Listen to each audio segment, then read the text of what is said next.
Well, we are much concerned with how others use their freedom. And it is that imposition that we have on them that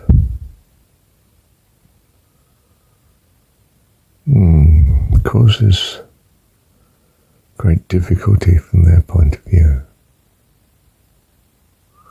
Whereas God does not seem to do that with us. He, if you like, has us doing what we're doing without visibly pressing us to do otherwise. You know, the world may press you, for instance, to be honest citizen, but God does not. He doesn't keep appearing before you or threaten you or apparently hand out consequences for your actions that he sees right or wrong. You can choose to be totally oblivious of God, utterly rejecting.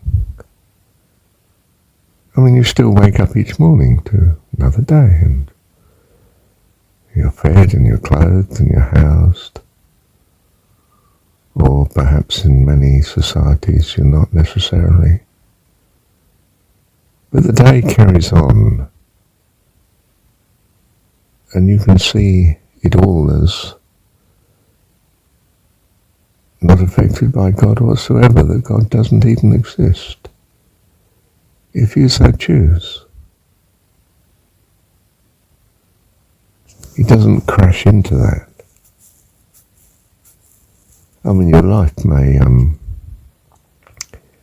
deteriorate accordingly, but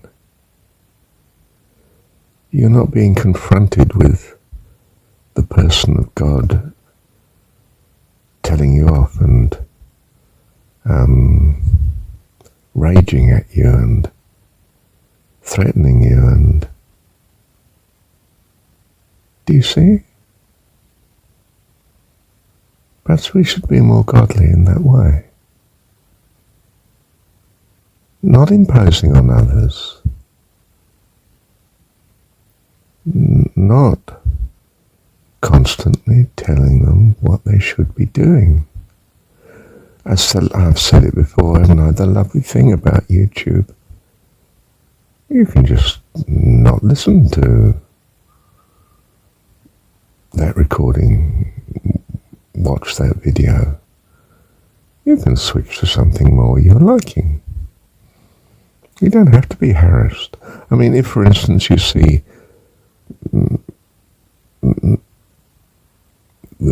my recordings as harassing or pressing or, God forbid, condemning. But if you do see them as condemning, you don't have to listen to them, do you? Or if you find them inconsistent with the way you want to spin out your life, you're free utterly to choose not to listen. It's not being rammed down your throat. Thank God for that. Well, I don't want to speak too much in praise of man, but what a lovely gift of God that I found YouTube to be. And I use it likewise. I don't, for instance, have to listen to a particular YouTube channel.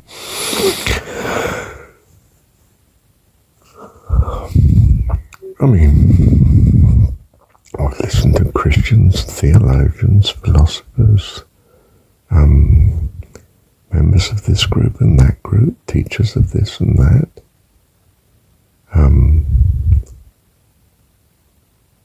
I can choose to listen or not.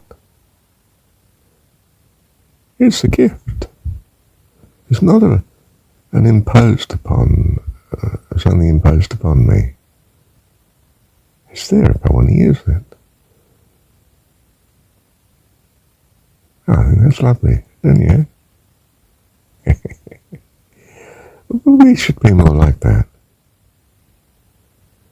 It's very sad that we oppress those around us.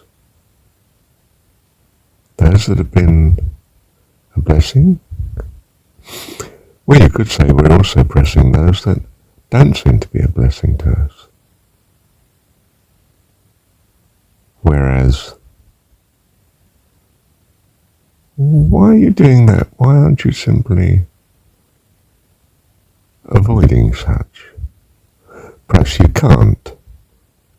You feel locked in. You have to put up with this person who is, well, in everyday terms, quite simply driving you balmy, aggravating you, a great cost to you.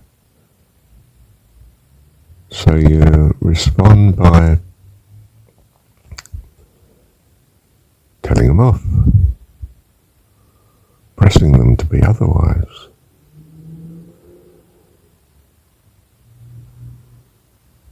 But God doesn't do that.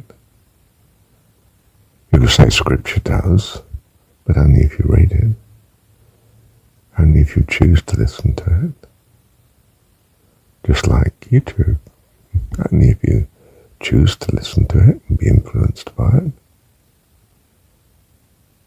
You say, well, it's influencing others and wrongly, so I'm enraged by it. Does that help? Does that result in goodness? No, it results in war. Which seems to be even worse than the problem. But I'm not sure. So sometimes we go to war, and sometimes we revolt. We have a revolution, because we think that the harm is to some great good. Perhaps it is in the long run. But we don't see God doing this, do we?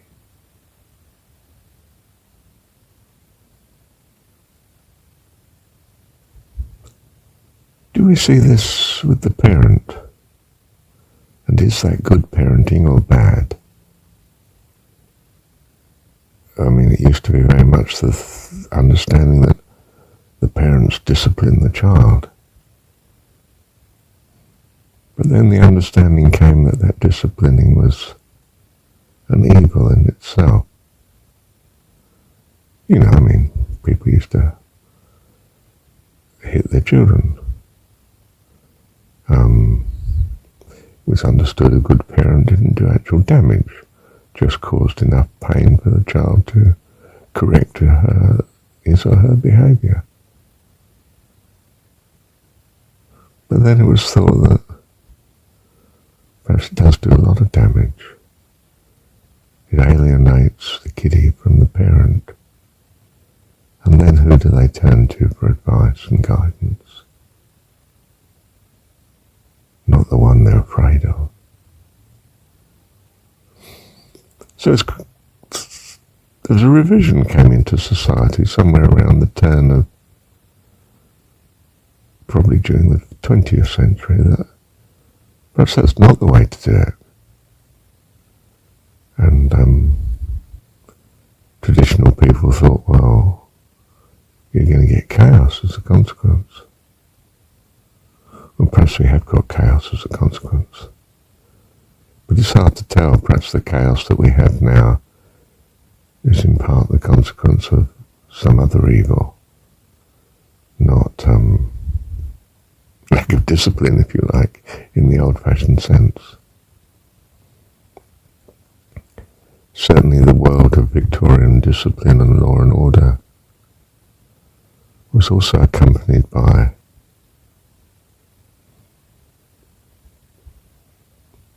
desperate sorrow in the world for the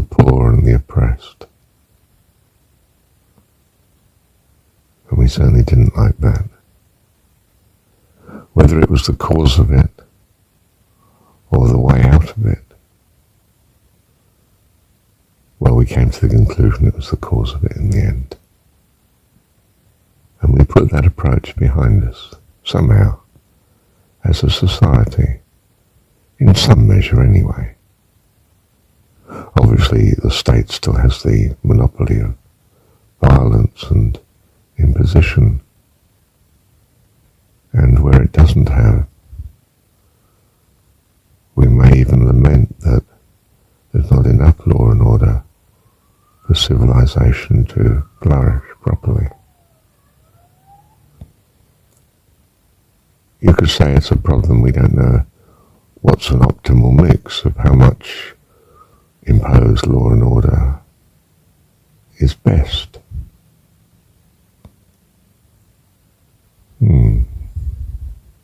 But anyway, from the individual's point of view, it's not clear that our imposition on others is the way to go. If at all possible, we want to encourage others without being an offence to them. We want to be an inspiration to their creative good and the blessing of all.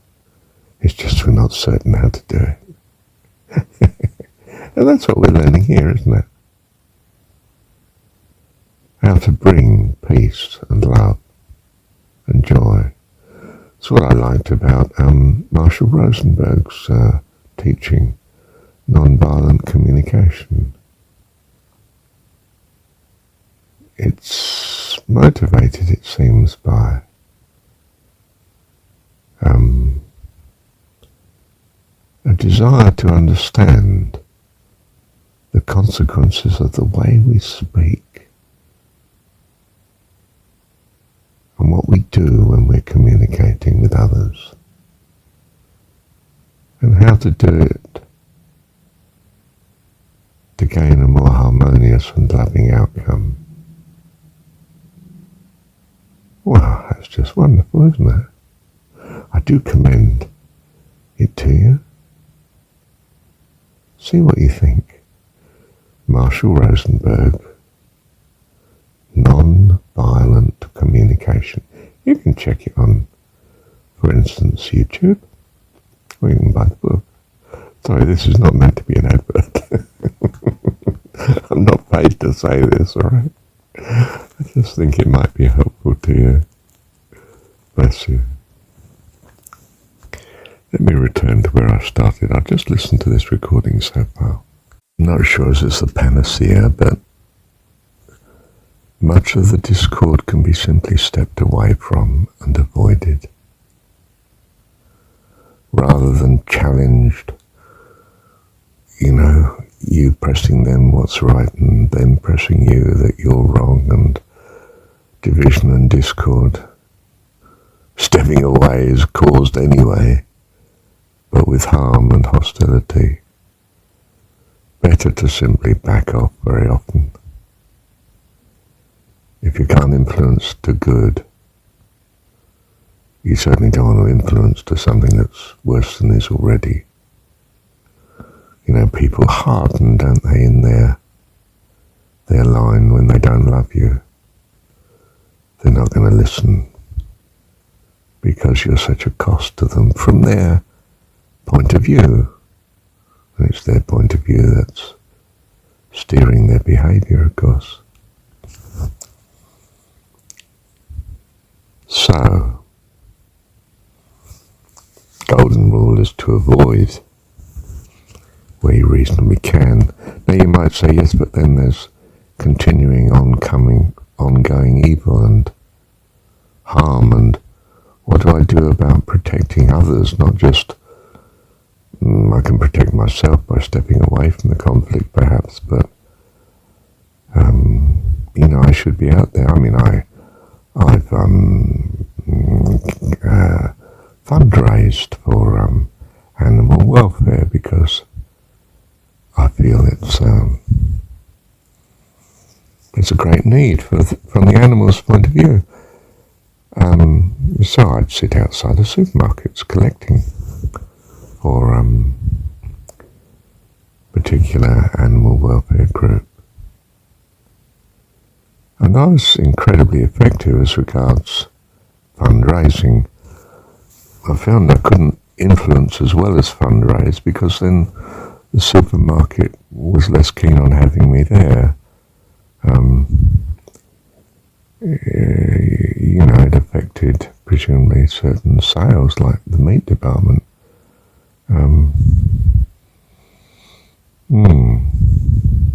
So circumstances had me shift into, well, I'll fundraise, and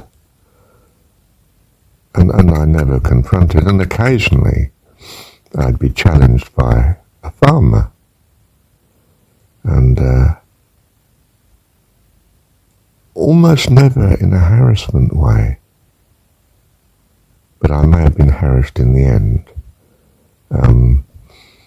But for years, 3.5 years, I was doing it, and just fundraising. I never asked anyone for money. I just sat there, obviously, holding a collection tub if they want to contribute. And all the angels in the world that were worried about the welfare of animals would come up to me and chat and talk and encourage each other. And it was a heavenly occupation. Apart from sitting there for 8 or 10 hours in the cold, of course, outside the supermarket in winter,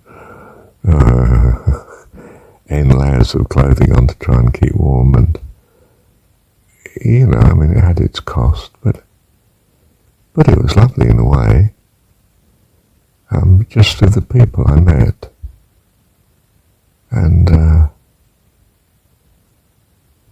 of course what I felt I was doing for the animals.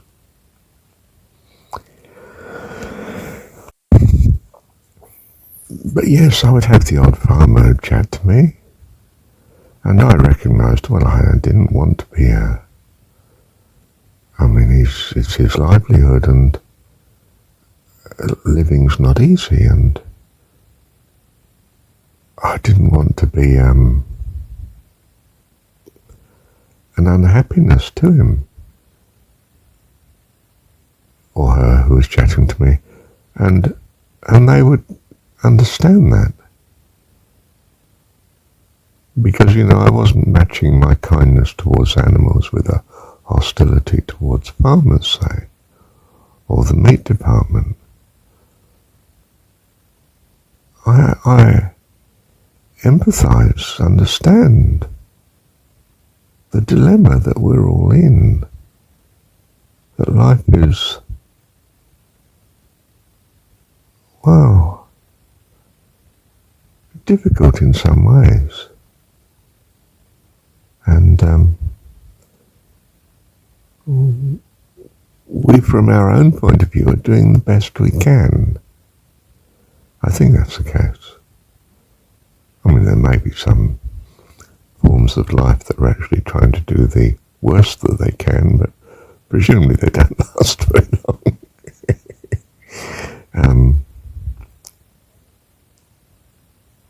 I personally think that someone like Hitler or Stalin, from their point of view, or someone like Constantine or Caesar or Augustus, or was doing what they thought was best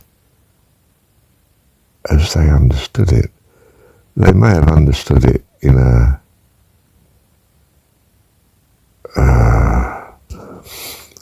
very low regard for human suffering and concern. They had other values, if you like, or what we might think of as lack of values, but they probably valued the greatness of running an empire the way they thought was right and good and wonderful. just that it caused a lot of suffering as well.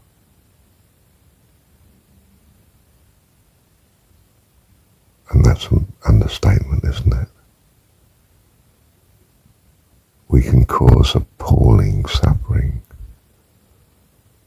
by doing what we think is right in some sense that seems to make sense to us. Then we can find we were wrong. And we turn to the grace of God, His loving kindness and understanding, which perhaps is to say to us that, yes, that's why you're in the world, so that you could find this out and become the full and wonderful person you are to be in the kingdom of heaven.